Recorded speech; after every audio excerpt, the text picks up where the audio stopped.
Hi, Tony here, Views from the Man Cave, and today I'm going to be fitting a set of accessory adjustable levers on a Triumph Street Twin.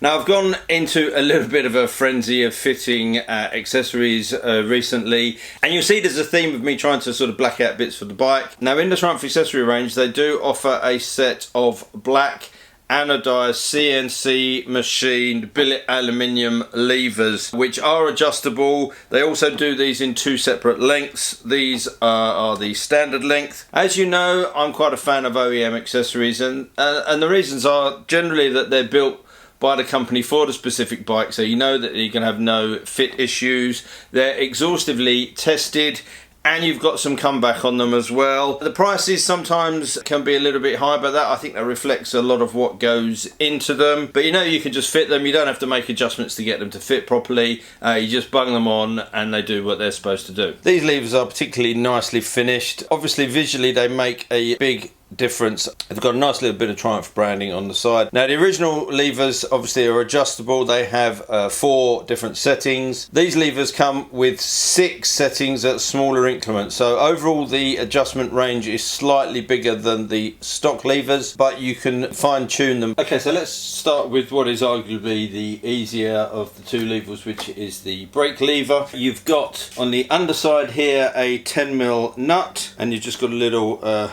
section at the top where you can put a flat-headed screwdriver. So I'm just going to undo that, and it should undo pretty easily. It might be a bit gunky, but there is your 10mm nut. And then once the 10mm nut is out, you can unscrew the retaining pin or the pivot pin, pull that out, and then the lever can come away. Whilst I've got this apart, I'm also going to just clean up the excess grease that's on here, and then we can re-grease that when we come to put this all back together. So here's a quick comparison of the two levers. You see the black lever slightly more angled in and slightly shorter. All you need to do is grease that, and grease the point that touches on the brake master cylinder, placing it back in the section, putting the pin in and tightening it up. You can use pretty much any grease on here. I'm just using some moly grease, some lithium grease, which is a pot I've had for about 10 years and it's still going strong. I've lubed up all the necessary parts. It's just a case then of sliding that into place, pushing, you find the position, push the pin through until it stops, screw that in.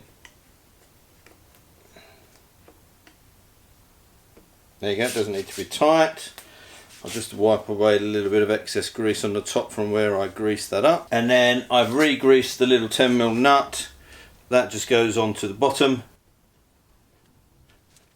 And this lower nut only needs to be done up to 3 Newton meters, which isn't very tight at all. That is just going to be what I would call nipped up. Just enough to hold it. This is already fixed in. That's just a retaining pin. Again, doesn't need to be tight. And there you go. There is the lever done and dusted. This is set at number 1. So to adjust this, you just move the lever and you can see how that clicks out or clicks back. 1 is the shortest, so I've got quite small hands, so that might do. And obviously what I do is I'll just get out and ride and then pick a point where it feels comfortable. So I'll leave it on 3 for a moment and I can go either way. But there you go, nice and straightforward on the brake. So that brings us to the clutch, which is a little bit more involved but not much. You've got a groove on the adjuster and a groove here. All you need to do is line that groove up. That's going to enable you then to stretch the cable, drop that out there, and then you can take the cable off. There is another 10mm underneath here.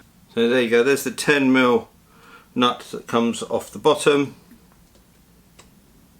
Push that pin out, then that lever just comes out in one go. One thing you will need to do with the clutch though is to push that little pivot sleeve out, and you need to transfer that across to the new lever. I've put that sleeve in there and I've greased that up. I've greased the pin that goes inside that. Just put that lever back in place. And in the top here, there's a little square notch in the lever arm and there's a little square on the bolt. So if you pop that in, that just prevents that from turning. And then I'll loosely put the nut on. Now the fiddliest part is going to be feeding that cable back into the top here. Once you've fed it into the toggle at the bottom, it's just a simple case of getting the cable back. Now all the fittings are in the same place as the original handle, so there should be no need to adjust your clutch. I'm just going to move that back to where it was, which was slightly below the gap, and then just tighten that up. Don't forget to tighten up the bolt underneath. It is 3 Newton meters as before. I'm just going to push the top of that just to make sure that that's seated properly. To finish this off, they recommend you have 1 to 2 millimeters of movement in here by turning this just to take that in or out, however much you need it. Just 1 or 2 millimeters of slack there, which is about what I've got, and then we're good to go. All I'm going to do then is just go around there, grease these up a little bit more, and try it out.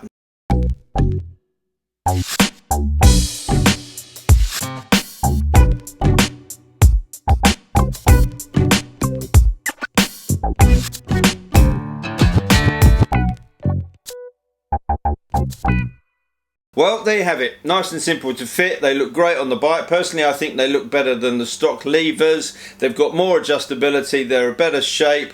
They're great to use, and they're beautifully engineered. The levers retail at £155 a pair and can be picked up from your local Triumph dealer. As ever in the video, there'll be a link up in this top corner. There'll be some videos in the end credits. There's also a subscribe button. I'd love you to hit that subscribe button. That would be very much appreciated. And until next time, I'd like to say thanks for watching. Take care, ride safe, and I'll see you soon. Bye.